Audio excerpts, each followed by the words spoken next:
Há uma quinta dimensão, além daquelas conhecidas pelo homem. É uma dimensão tão vasta quanto o espaço, e tão desprovida de tempo quanto o infinito. É uma zona intermediária entre a luz e a sombra, entre a ciência e a superstição. E se encontra entre o abismo dos temores do homem e o cume dos seus conhecimentos. É uma dimensão da fantasia, uma região além da imaginação.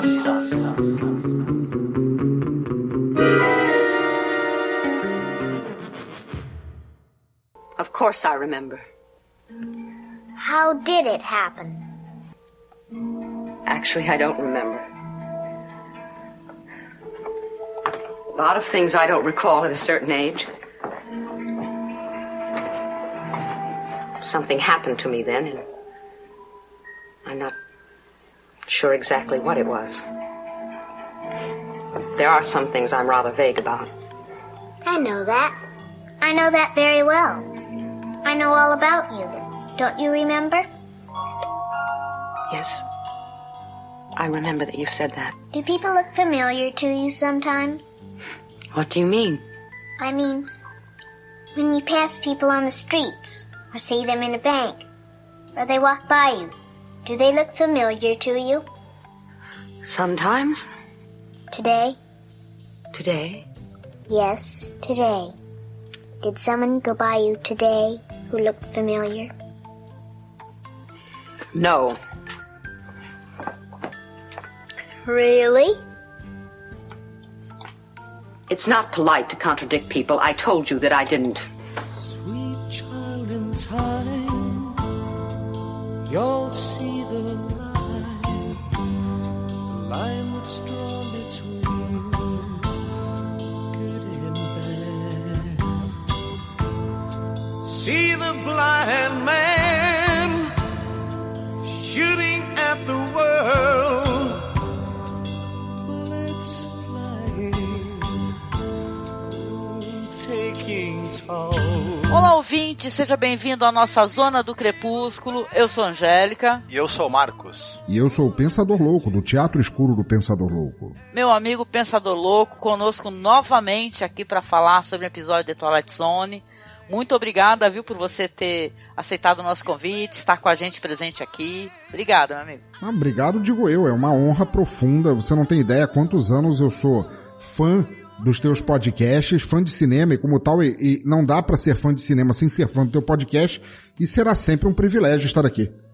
Muito obrigada, eu tô até acanhada. Muito obrigada pelo carinho, pela gentileza, viu? E é isso, né, ouvinte? Hoje a gente vai falar sobre o episódio de Twilight Zone, que ele tem muito pouco ali de paranormal, né, e tal. Ele tem muito, pouco da coisa Twilight Zonística, como algumas pessoas falam, né?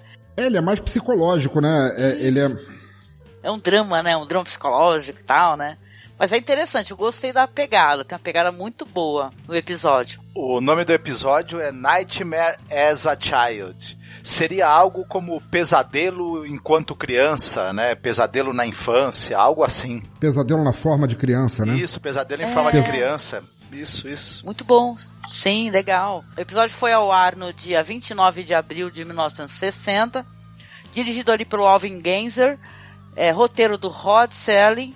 E tem ali como uma personagem principal, né, a Janice Rule, que faz a Ellen Foley, o Shepard Strudnick, que faz o Peter Selden, e olha só, uma criança, que na época uma criança chamada Terry Burnham, o nome da atriz, que faz a Marky, ou Marky, o nome dela? Marky. Ela é muito boa, cara, eu tô meio chocada com a capacidade de atuação dessa criança, sabe? Que ela, às vezes eu acho que ela entrega a atuação melhor do que muito adulto. Tô boba mesmo, tô besta. Posso te falar uma coisa? De repente, vocês que também curtem filmes antigos e tal, quando eu comecei a ver esse episódio, eu fiquei assustado com a aparência dela e com a atuação dela, porque ela me lembrou muito aquela menininha do Bad Seed. Sim, nossa. Não é igualzinho? Também. Ela é sinistraça, né, cara? Porque ela inspira um medo, né, cara? Essa personagem é muito interessante. E eu tava dando uma lida, a gente até tava comentando um pouquinho off aqui, que o pessoal comenta assim, muitas, né, resenhas, que esse episódio, o roteiro do Rod Serling, é inspirado numa novela do Truman Capote, chamada Miriam. E se você vai ler a sinopse da novela, realmente é uma história praticamente idêntica. Ela trata desse negócio de você estar encontrando com alguém que você não sabe quem é, que essa pessoa te perturba e você tenta falar para outras pessoas, só que ninguém tá vendo. Então é bem legal. Depois que a gente falar a sinopse, aí eu até comento um pouquinho mais. Mas eu fiquei até meio chocada. Mas como é uma novela muito famosa, eu tenho certeza que, na verdade, acho que as coisas se inverteram. Dessa vez, o Serling usou como inspiração, com certeza, essa história aí, viu, do Truman Capote. Questão de curiosidades, tem alguma coisa, Marcos, ou você, pensador, para comentar? Eu acho que, não sei se é necessariamente uma curiosidade, isso foi uma anotação minha enquanto eu assistia ao episódio. Eu, na verdade, não sei nem se isso já era diagnosticado na época em que o episódio foi ao ar, mas ele, para mim, ele mostra claros sinais do que depois foi diagnosticado na psicologia como o transtorno de personalidade dissociativa. Sabe, de você guardar blocos de memória em personalidades para não ter que lidar com essas memórias diretamente, né? E eu não sei se já existia, mas é muito interessante. No episódio colocam assim como uma personagem teve um choque tão grande que ela simplesmente esqueceu, né? Esqueceu o que aconteceu e tal, seguiu a vida dela de uma outra maneira e tal, ficou aquele vácuo, né? É muito legal. Pois é, tô dando uma olhadinha, algumas curiosidades. A menininha final que aparece no episódio, que aparece uma menininha final, né? Spoiler, né? Mas tudo bem que o episódio aqui tem spoiler, né? É chamada Morgan Brittany, né? Diz que ela não foi nem creditada, realmente ela não tá nem no IMDB, né? Eu também acho ela de uma fofura. Esse é um episódio de crianças fofas. Se eu não me engano, a Morgan Brittany, se tiver errado, algum ouvinte me corrija, por favor. Mas ela aparece, depois dessa menininha do final, ela aparece em outros episódios do Além da Imaginação e também daquela série Outer Limits. Inclusive no Além da Imaginação ela faz alguns episódios. Olha só. Ela faz uns episódios que são as crianças bem peste, inclusive, né? Você tá dizendo, então, que ela era a menina cenário, assim, ela não foi acreditada, ela aparece em várias, ela era criança cenário que eles usavam pra várias coisas. Mas assim. Depois ela aparece até num certo protagonismo. Tem um outro episódio, se eu não me engano, do cara que é um ventríloco. Ele é um cara que ele é um ventríloco e também ele é ladrão. E ela é a menina, e ela é filha da vizinha, desculpa, ela é a filha da dona da pensão onde ele mora, que ela entrega ele pra polícia, enfim, ela faz uns outros personagens, essa menina. Muito bom. Não, e olha só, eu tô vendo o IMDB dela, né, da Morgan Brittany, ela era daquela série dos anos 80, Dallas. Caramba, do JR, que era o cara lá da General Gene. Só que adulta, né? É, claro, já tava adulta, 81, né, a série começou em 81. Olha só, eu tô vendo que ela tá em muita coisa, essa atriz aí. E a foto dela do IMDB, ela é viva, não faleceu, tá? E ela era a maior gatíssima mesmo. Linda, linda, linda. Olha só, depois vocês acessem aí. Vou deixar colado na postagem pro pessoal dar uma olhada. Fiquei boba, porque era uma fofurinha ela no final aparecendo assim. Nos anos 50 pros 60, ela nasceu, ela devia ter uns 7, 8 anos ali. Ela deve estar com uns 57 para 60. Deve estar inteiraça ainda. Nossa, meu, tá linda. Né, mas a gente tá totalmente caras aqui. Cara, TV contigo, né? A gente tá foda aqui. Marie Claire. Mas vamos lá ao episódio, então? A gente tem essa professora, a Helen Foley. Ela é vivida pela Janice Rulli. O pessoal vai lembrar dela talvez daquele famoso filme Sortilégio de Amor, que é o filme que meio que inspirou depois a série A Feiticeira, né, a série de TV. Então, talvez o pessoal lembre dela desse filme. Ela tá chegando do trabalho, né, professora, enfim, quando ela chega tem uma menina na escadaria ali no corredor que leva até a porta do apartamento dela, e ela começa a conversar com essa menina e ela fala, cadê os seus pais, o que você tá fazendo aqui, não conheço você aqui do prédio e tudo mais. Ela acaba convidando a menina, ela fica curiosa porque essa menina fala uma outra coisa a respeito dela que não teria como essa menina saber, porque ela não conhece, né? Ela fica curiosa e convida a menina pra entrar, oferece um chocolate quente pra menina, e a menina, no meio da conversa, ela fala, inclusive você não gosta de coisa muito quente, que você tem uma queimadura ali no seu cotovelo, não é isso? E aí ela, à medida que a conversa das duas vai avançando, a menina conhece um monte de coisas sobre ela, né? É uma coisa curiosa. E a menina, em um determinado momento, ela começa a ficar assustada porque ela fala que tem alguém vindo, tem um homem se aproximando da porta do apartamento, e ela fica assustada e quer ir embora. Quem será esse homem que vai aparecer aí na porta para visitar a professora Helen? Será que é alguém do passado dela? Será que é alguém que oferece algum perigo para ela? E quem é essa tal menina que aparece do nada e sabe tudo sobre a vida dela? Nós saberemos ao longo desse episódio. Tcharará. Olha, logo no início do episódio, a vontade que eu tinha era de esganar aquela criança. Saiu entrando, né, e tal. E fica sai reclamando. entrando, fala na cara dura, assim, eu sei tudo sobre você, eu sei tudo da tua vida. Sabe, ela fala com uma propriedade, uma arrogância, uma petulância tão grande assim, ela assume e ela prova que ela sabe tudo sobre a vida da outra, causa uma estranheza imediata na criança, assim. Da criança pro adulto, quero dizer. Muito bom. Interessante, eu tava dando uma olhada, esse diretor, ele dirigiu episódios que eu gosto pra caramba. Ele dirigiu aquele The Hitchhiker, sabe aquele da mulher que fica vendo o mesmo cara pedindo carona? Sim, sim. Foi um dos primeiros podcasts que a gente fez da temporada, foi The Hitchhiker. Um que a gente fez também, mas que não saiu, mas tá pra sair. Então provavelmente, como o episódio está sendo gravado, vai sair depois. Você já deve estar com ele aí disponível, que é o What You Need, que é muito legal, que é aquele do velhinho que fica dando coisas pra pessoa, é vendedor ambulante, que a pessoa vai precisar, entendeu? São coisas importantes, vai ser perseguido por um salafrário, né, e tal, né? Então putz, eu gosto pra caramba desse diretor. E o episódio é interessante ele no meio da série, não que a série não faça isso, né? Até porque tem vários episódios que tratam de coisas que não são sobrenaturais, ou coisas assim que, né, que tratam de fantasia, e sim que eles tratam de coisas psicológicas, que tá na mente de um personagem que a gente vai descobrir depois. Eu acho muito legal esse negócio, sabe, eu acho isso muito bonito, é uma visão minha, tá? Ela vai salvar a si mesma. Esqueceu quem é essa pessoa, mas o cara foi atrás dela, porque, pelo que ele fala, né, ele já estava seguindo ela, né? Ele sempre seguiu ela, porque ele achava que ela ia poder lembrar a qualquer momento. Então, quando ela se depara com ele, que a menina fala, você não olhou para um homem num carro e você sentiu medo, né? A menina fica tentando, né, ajudá-la para que ela lembre. Ela, é verdade, me deu um certo medo.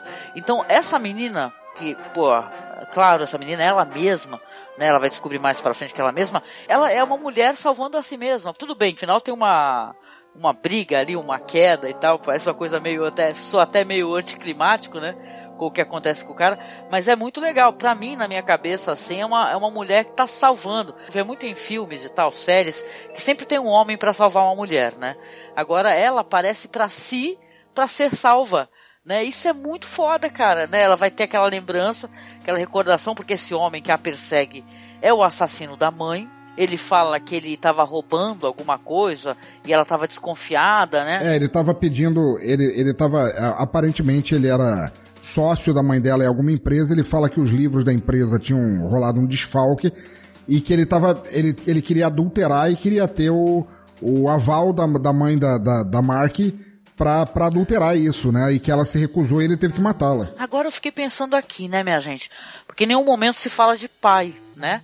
Será que essa mulher, ela era uma mulher sozinha e tinha esse sócio aí, ou o pai, sei lá, morreu? Não ficou bem claro pra mim se ela é uma viúva. Na verdade, ela é apresentada como uma mãe, assim, não dá a entender se ela é mãe solteira ou viúva, ou o que quer que seja, mas é só as duas. Mas eu acho muito legal no que você falou, porque a menina, ela tem esse superpoder. A gente que tá assistindo o episódio não percebe de início o que é que ela quer dizer, mas a menina não apenas sabe tudo sobre a versão adulta dela, tendo que ela é uma memória reprimida, mas ela tem o dom da premonição. Ela fica carregando a personagem adulta dela, até dizer, eu sei onde você arrumou essa cicatriz e etc e tal, até o ponto de falar, você viu aquele cara que parou no sinal vermelho, até o ponto de dizer, eu tenho que sair daqui que alguém vai chegar e eu não quero estar aqui quando ele vier. Sim. E aí chega o cara, que você toma como premonição, mas na verdade é a memória reprimida dela, falando com ela mesma que vai dar merda ali. Que ela viu aquele cara e mesmo ela não conseguindo cooptar com isso, aquele cara fez parte de uma memória traumática da infância dela e ele tá voltando. Exatamente. Eu gostei bastante do episódio. É uma coisa engraçada a gente pensar que a atriz principal, a Janice Ruddy, ela também era psiquiatra, né?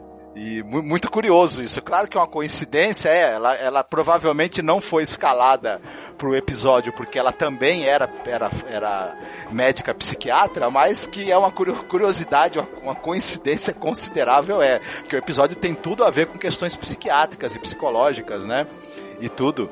Eu no início do episódio eu nem entendi ela como professora em momento nenhum. Eu achei que ela era algum tipo de terapeuta, algum tipo de conselheira, e ela fala com a criança se recusa a falar com ela nas primeiras trocas de informação, ela apenas fala, eu lido muito com crianças, eu sei lidar com crianças. Eu achei que ela era algum tipo de terapeuta. Não, ela é professora, inclusive o pessoal brinca, né, o Rod Serling, ele ao longo da série, ele tem vários roteiros em que tem personagens que são professoras, e ele falava que a professora preferida dele era a Helen Foley, esse personagem que a Janice Rulli vive, né? Esse episódio eu só tenho um senão em relação a ele. Eu acho ele muito interessante, ele é muito bem atuado. O Shepard Strudwick também tá muito bem. Ele faz essa figura vilanesca com aquele sorrisinho cínico, né? E aquela simpatia forjada que aos poucos vai se transformando em intenções assassinas, né? Ele vai demonstrando uma frieza e uma psicopatia que estão lá incubadas. Ela também, a Janice Rulli, ela tá muito bem, ela tem essa coisa desse carinho, né? De uma pessoa muito amorosa, mas que ao mesmo tempo ela tá lutando consigo mesma e com bloqueios que ela possui. Eu acho a atuação deles muito convincente. A única coisa que eu não gostei muito é que no final do episódio você tem uma conversa entre um policial e um médico, onde eles meio que repetem tudo o que aconteceu, falam que ela superou esse bloqueio, lembrou das coisas e tudo. A gente ao longo do episódio já viu tudo isso, então tem um diálogo meio expositivo. Isso, desnecessário, né? No final. Mas fora isso, o episódio é muito interessante. Esse recurso da menina que aparece, que é ela mesma tentando dar um aviso, né? É uma coisa interessante. A gente fica na dúvida se isso tudo é uma projeção da cabeça dela ou se essa menina é um elemento sobrenatural que a série, além da imaginação, tem. Esse é um dos episódios em que a gente fica na dúvida se houve um elemento fantástico ou não. Pode tudo ter sido o inconsciente da Ellen falando com ela. E essa dúvida que sobra é bem interessante. No caso, tem essa questão coincidentemente, o cara trazer uma foto, né? É, muito legal.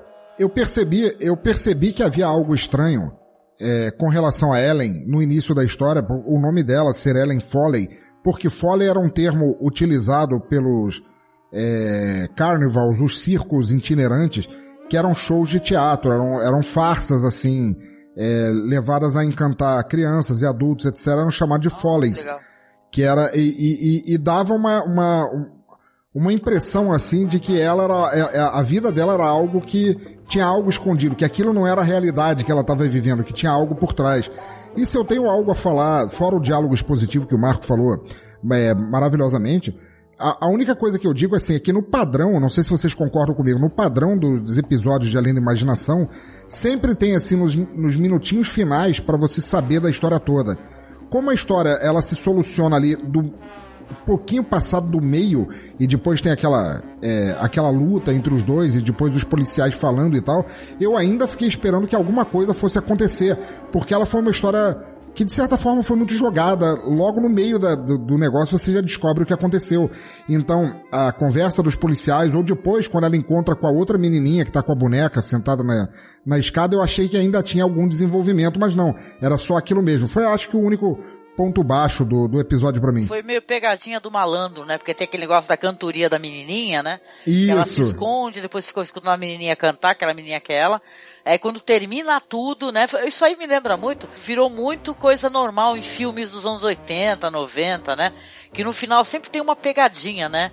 No caso, ela fica escutando uma criança cantar a mesma musiquinha, aí ela abre a porta, fala, ai caramba, e tá a menina fofinha com a boneca, né? E ela fala assim, ai, você é tão bonitinho, um negócio assim, né? Então, sei lá, o final é um episódio muito good vibes, é até estranho, porque O The Twilight Zone tem muitos episódios que terminam de uma maneira terrível, às vezes, né? Vamos lembrar do episódio do cara dos óculos, né? Que é do cara que quer muito ler livros e o mundo acaba. Então, sabe, esse episódio ele é muito good vibe, a vida vai seguir. Ela enfrentou um medo, sabe? Então, você pensa na personagem de maneira muito positiva, né? Eu pensei, caramba, essa daí ela teve esse problemaço, passou a vida dela, né? Com esse problema, com essa lacuna. Ela conseguiu enfrentar o medo dela, né? Porque tudo bem, uma luta meio, sei lá, meio até acidental a morte dele, né? Porque ele cai pelas escadas lá e já mostra ele já jogado lá, né? Quebra o pescoço. Não, mas desculpa, Oi. Eu queria muito falar sobre essa luta, assim, porque a coreografia, assistir essa luta foi uma parte que eu vi umas 4 ou 5 vezes, eu fiquei voltando e assistindo de novo, assim, porque o ator que faz o algoz, assim, que faz o vilão da história, ele tá tentando agarrá-la, mas você olha pra aquela luta, assim, ele mal tá encostando nela, sabe? Ele passa a mão, assim, na cintura e tira a mão, assim, parece que ele... Não, eu quero pegar ela, mas na verdade eu não quero, assim, ele não tá fazendo nada, assim. Ele consegue cair, assim, por própria incompetência, que ela não faz nada, assim. Olha só. É muito bom. Interessante, eu vi uma vez só. Vou ter que rever agora, viu, Pensador, com certeza. E eu falei do Truman Capote, né, e tal. Eu queria só mencionar que a história do Capote é o seguinte, olha só. Gira em torno de uma mulher, que é uma mulher tola, de fala mansa, chamada Miss Miller, que ela conhece uma jovem garota chamada Miriam, um dia no cinema. Aí, coincidentemente, o primeiro nome da senhora Miller também é Miriam. Aí, no dia seguinte, a garota vai aparecer no apartamento dela. A senhora Miller é uma viúva, ela mora sozinha. Ela acaba convidando a Miriam para entrar. Essa jovem vai hostilizando ela até ela chegar às lágrimas, inclusive, né? E vai aterrorizando essa mulher. Né? Chega um momento que diz que ela vai tentar falar para um outro casal que também mora no mesmo prédio, fala, ó, essa jovem tá me deixando desesperada, não sei o que, o pessoal vai lá e não tem ninguém, né? E o pessoal começa a desconfiar da sanidade dela, né? Só para mencionar como é que é mais ou menos essa história aí do Truman Capote. Então é interessante, quando você vê, você fala, pô, né, tem muita influência, né? Caramba, com certeza. E outra coisa que o episódio tem de muito bonito é a trilha do Jerry Goldsmith, né? A gente não fala muito de trilhas aqui, né? Mas a trilha é muito legal, né? Que o cara fez pro episódio.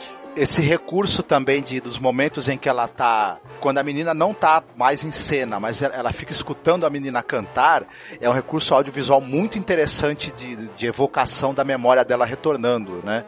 É uma coisa que eu achei muito, muito bacana do uso que foi feito. Principalmente quando ela fala com o homem que tá lá, que ele fala, eu tô ouvindo essa menina irritante, ela tá cantando o tempo inteiro, e ele fala, eu não tô ouvindo nada. E a música continua no teu ouvido, assim, você ouve a música do Twinkle, Twinkle, Little Star, Twinkle, Twinkle, Little Star, ela fica cantando sem parar, e ela vem cá, você não tá ouvindo? Eu tô ouvindo ela o tempo todo aqui. Uma coisa que o episódio tem de legal também, que eu tenho que comentar, cara, não posso esquecer, que quando ela tem um flashback, né, que ela tem a lembrança de como é que a mãe dela foi assassinada e tal, que parece tudo pelas sombras, né, porque imagina numa série de televisão pra família passar algo assim, foi muito bem feito, eu curti isso, cara, nas sombras, aquele negócio da criança tá deitada ali, aí você vê o cara tentando esganar, né, a mãe dela, e depois jogando alguma coisa, saca? É muito legal. O som da batida seca, da pancada que ele dá com o candelabro na cabeça da mãe dela é medonho, assim, é muito realista, inclusive. Lembra muito até aquele movimento do expressionismo alemão, né? Eles usavam muita sombra no lugar do ator para mostrar o que estava acontecendo, é muito legal.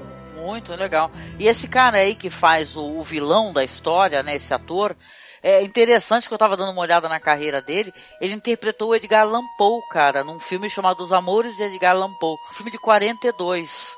Caramba, que legal. E também no Joana d'Arc, de 48, né? Ou seja, o cara era até um ator famoso, de certa maneira, né? Ele é o Padre Maissot nesse filme da Joana d'Arc, que passou na TV 1 milhão de vezes, né? O filme com a Ingrid Bergman, o pessoal talvez lembre desse filme. Verdade. Sim, mas o episódio é legal, tipo assim, eu não sei se eu colocaria na minha lista dos 10 melhores, The Twilight Zone, mas eu descobri uma coisa muito interessante gravando esse podcast, já que a gente vem chegando pro final da temporada, que todo episódio tem alguma coisa que eu acho interessante, que eu acho criativa, sabe, entendeu? Então, eu não sei se também é a gente querendo, a gente é aberto pra gostar, né? A gente tem um olhar que fica mais aberto, mais generoso, mas eu acho que todo episódio, acho que não teve nenhum né? Com certeza que eu tenha falado até agora, talvez eu tenha questionado mais questão de representatividade da mulher e tal. Eu já reclamei em episódio que as personagens femininas ou são loucas, ou são problemáticas, ou são descompensadas e tal, mas tem personagens fortes, eu acho essa personagem forte, então gostei pra caramba da personalidade dela, como ela foi desenhada, então curti, pra mim foi bom, gente. Eu acho que a gente podia também citar que no filme que teve em 83, o filme Twilight Zone The Movie, é feita uma releitura desse episódio. Eu assisti esse filme, eu não lembro. Mas aí é que tá, a memória não é exatamente o meu melhor atrativo, mas eu não lembro disso não. Tem o episódio em que a moça tá dirigindo e ela atropela um garoto, e ela leva o garoto pra casa. Ah, sim, e verdade. Aí, né? É uma releitura desse episódio. Esse filme aí que inclusive aconteceu uma tragédia durante as filmagens, no episódio do John Landis, do Joey Dante, aliás, se eu não me engano, né? Eu acho que é a Good Place, Marcos. É a Good Place, do menino que todos os desejos dele são realizados e os adultos ficam todos à mercê dele na cidade. Quando o episódio começou, eu achava que era bem esse estilo de que ele pode alterar a realidade a seu bel prazer, né? Então todo mundo tem que fazer o que ele manda. Isso, na TV só pode passar desenho, a comida é só aquelas comidas de tipo lanche da garotada, né? E tal, hambúrguer que não sei o quê. É tudo fast food e tal. Isso. Eu acho que tu se confundiu. Acaba tendo uma mistura desses dois, né? It's a Good Life é o nome do episódio, né? Isso. O segmento. Isso, mas ele mistura elementos desse com o do menino lá que tem superpoderes, enfim, né? Que nós vamos falar desse episódio ainda mais pra frente. Vamos. Esse episódio ele é referenciado nesse segmento. Então tudo certo. Então vamos lá, minha gente, pra parte de recomendações. O que você recomendaria, meu querido pensador? Eu tava pensando em recomendações, na verdade eu queria deixar duas, tendo que, primariamente a gente teria que recomendar filmes e tal, mas eu não posso deixar de recomendar pra quem curte quadrinhos, uma graphic novel chamada Kid Eternidade. Não sei se Marcos ou Angélica conhecem. Oh, yes! Poxa, caramba, sensacional. Não conheço. Kid Eternidade é muito legal, é uma renovação de um personagem da Era de Ouro dos quadrinhos, que era um garoto que ele morreu e não era a hora dele de morrer. Então ele foi mandado de volta para a Terra e ele tinha o poder de invocar quaisquer espíritos tornados carne de qualquer figura histórica que ele quisesse. Ele podia invocar Átila o Uno para lutar no lugar dele, ou Sherlock Holmes para resolver um caso.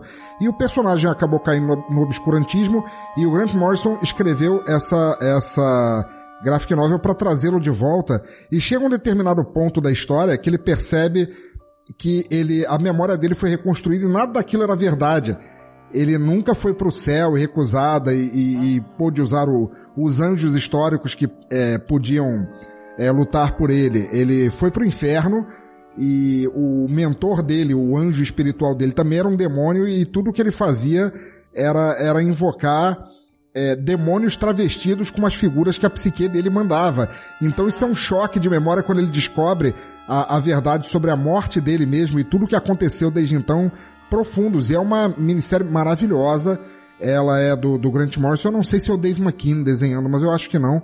Mas é maravilhosa essa graphic novel, eu recomendo muito. E é muito difícil para eu pensar em personagens benéficos, personagens benevolentes que têm a memória oprimida e depois voltam recobram para se tornarem reais e completos de tudo que o passado deles representou. Mas tem um filme que eu gosto muito, que é O Coração Satânico, também brinca muito com isso. O cara não sabe que ele foi privado da memória dele por motivos tais, por motivo X, e ele vai, ao longo de uma história de detetive no ar, passada depois da Segunda Guerra Mundial, ele vai, infelizmente, reconstruindo a realidade dele, a memória a cada acontecimento que o filme dá. E eu acho uma obra de arte. Esse filme, para mim, é um dos melhores 10 filmes de terror já feitos na humanidade, dirigido pelo Alan Parker. Robert De Niro tá no filme fazendo um papel maravilhosamente assustador e eu recomendo muito. Ai, nossa, adoro! Que recomendação, gosto demais desse filme, é muito legal. Dá vontade de rever, só da pessoa falar. Muito bom. E você, Marcos? Eu vou recomendar um filme que não sei se tem muito a ver, né? com o negócio, mas é um filme belíssimo, que é um filme que é a infância de Ivan, o filme dirigido pelo Tarkovsky, que o cara vai tendo as lembranças de quando ele era criança na Segunda Guerra Mundial. Ele era um menino que ele trabalhava como batedor das tropas, né, para identificar posições do exército alemão. Era mais fácil para uma criança, né, passar despercebido. E ele mostra também a amizade que esse menino teve com homens mais velhos que eram ali do exército. E é um filme muito bonito, muito interessante também sobre essa coisa de você rememorar a sua infância e fatos importantes dela, e até traumáticos também. Não sei se tem exatamente a ver, mas de qualquer maneira é um belíssimo filme que merece ser visto, né? Olha, vou procurar, eu não conhecia esse não, eu gosto muito do Tarkovsky, o cinema dele, mas não assisti esse ainda e com certeza vai entrar na minha lista. Ah, legal, eu também não conheço, também já tá na lista, a lista tá gigante, só tá aumentando. Muito bom, Marcos.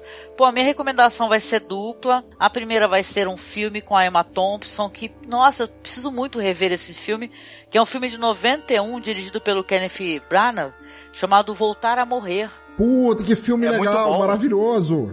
Né, que ela faz uma mulher que ela tem amnésia, e o Kenneth Branagh faz um cara que tá investigando o caso dela. Parece que ela era inclusive muda, um negócio assim, só que ela passa por um hipnotizador, né? No início, pelo trauma, ela tava muda, né? Ele era especialista em encontrar pessoas desaparecidas, né? Fugitivos e tudo mais, e ela tava muda por um trauma, é verdade. Exatamente, ela vai acabando descobrindo esse negócio de vida passada, né? Por que ela tem certos traumas. Então, é um lance também, tem um plot twist ali no final, não sei se vale muito a pena a gente falar muito, até porque, nossa, eu quero muito fazer a revisão, tô sempre falando desse filme, esse filme é foda. Esqueço de providenciar pra assistir. Inclusive, parece que o segundo filme da carreira desse diretor, do Kenneth Branagh, como diretor, né? É o segundo, acho que foi o primeiro, foi o Henrique V. E, cara, tem um elenco mó legal, tem o Andy Garcia, o Derek Jacob, tem o Robin Williams, gente, no filme, verdade, né? Então, nossa, merece demais a revisão, tá? Esse filme foi um sucesso do caramba na época, só se falava nele, né? E nesse plot twist que ele tem e tudo. É um baita filme legal, e pior que o pessoal esqueceu um pouco esse filme, né? Mas vale muito a pena assistir. Quem ainda não viu, não deixe de ver, que é muito legal mesmo. Ai, com certeza, assim, confere que eu também vou conferir, gente. A segunda recomendação é uma coisa diferente. Eu vou recomendar um podcast. Eu conheço tanta gente de podcast, eu gravo com vários que vieram aqui com a gente, podcast Filmes Clássicos, o Pensador Louco, aí do Teatro do Pensador Louco. Nossa, a gente é besto, né, de Master lá do Paranerdia. Sou muito amiga do pessoal do Pod Trash também, eu gosto muito dos podcasts deles, que são muito bem-humorados, sabe? Eu me amarro. Trata de cinema trash, cinema alternativo, pra quem não conhece tem que conhecer. E o podcast que eles têm, que é muito divertido, que é muito engraçado, mesmo de você passar vergonha dando risada na rua, o podcast que eles fizeram, que é o 111, que é o Trash Battle 5, Crianças do Mal. Eles vão fazer ali, o Douglas Walmite, o Manso, o Manuel e o Bruno, vão escolher um personagem, seja de filme infantil ou de desenho, e eles vão ter que se degladiar para provar em vários quesitos esses personagens, quais são mais fortes, mais poderoso, mais safo. E cara, ficou tão engraçado que eu tenho que linkar esse podcast, vocês têm que escutar, porque é bem legal. Fala de crianças do mal, então porra, criança do mal que não falta no cinema, na TV, né, no desenho, então vale a pena conferir, tá, gente? Não sei se o Pensador escuta o podcast também. Muito bom, sim. Isso daí tu deve lembrar aqui, né? É antigo, mas é muito lembrado, porque ele é bem engraçado, esse podcast. Esse é um dos episódios mais legais que eles gravaram. Ele já virou um clássico, né, dentro do elenco, né, de programas que eles fizeram, que é bem grande, né, que o pessoal lembra bastante, porque realmente ele é de passar mal o negócio. Sim, é excelente. Excelente. E é isso, né, gente? A gente vem chegando aqui no final de mais um podcast, agradecendo a presença fenomenal, foi muito bom, foi bom demais conversar contigo, Pensador. Queria que você convidasse as pessoas, né, a ir lá conhecer os seus programas, os vários formatos. O que você diria para a nossa turma aí, fã de The Twilight Zone? Pô, se vocês que estão pirando a cabeça com Twilight Zone e querem pirar um pouco mais, vão lá no Teatro Escuro do Pensador Louco. Vocês podem encontrar isso em bladobladoblado.pensadorlouco.com. Tem podcast de bandas nunca lançadas no Brasil ou que foram lançadas e a grande mídia escolheu não deixar você ouvir. tem podcast de audiodramas de autores nacionais que estão em ascensão, tem podcast sobre filmes nunca lançados no Brasil que valem a pena ser vistos, e vocês podem encontrar tudo lá e ouçam por sua livre e espontânea vontade. Ai, muito bom, muito bom. Por favor, compareçam lá, que inclusive tem podcast com a minha presença aqui. Eu quero muito que vocês escutem aí, porque, nossa, ficou demais. Não deixe de comparecer lá no Teatro Escuro do Pensador Louco e dar o feedback pra ele e mandar um beijo pra ele, porque ele é maravilhoso. Sempre um prazer estar aqui. Quando quiser, é só falar. Não precisa nem falar, estala o dedo que nem o Thanos, que eu já broto de um bueiro aqui. Ai, que medo! Tá bom, meu amigo, obrigada. E agradecer também ao Marcos Noriega pela sua participação e convidá-lo a deixar aquela mensagem final para você ficar refletindo a semana inteira. Quando a criança que você foi um dia aparecer diante de você, isso acontece muitas vezes ao longo da nossa vida adulta, e tiver uma mensagem para te falar, preste bastante atenção, que eu te garanto que é algo muito importante, que você precisa muito ouvir. O que a criança que você foi diria para você hoje, Marcos? Várias coisas. Uma vez, por exemplo, eu encontrei um cara que ele tinha feito bullying comigo durante todas as primeiras séries do ensino fundamental, mas eu tava com dificuldade de lembrar dele porque eu tinha bloqueado. Quando aí a minha versão criança falou, lembre-se desse cara, esse cara fazia bullying contigo. Aí eu lembrei e mandei ele a merda, porque até então eu já era... Eu sabia que havia alguma coisa assim nesse nível. Ai, gente, mas olha só, estamos chegando aqui ao final da nossa temporada, faltam poucos episódios, então eu convido vocês a darem um pulo lá no Facebook, curtir as nossas páginas, tá? A gente tem a página Além da Imaginação Podcast, a página do nosso site, que é Masmorra Cine. No Twitter nós estamos como Masmorra_Cast. E se você puder, se você tiver condições, nos ajude, compareça lá, acesse o link do Padrim, doe algum valor para que a gente possa continuar pagando servidor, né, material, suporte técnico para a gente poder continuar o nosso trabalho. E a gente deixa aqui um grande abraço, apertado, e deseja para vocês uma excelente semana e até o próximo podcast. Fiquem bem, se cuidem. Valeu!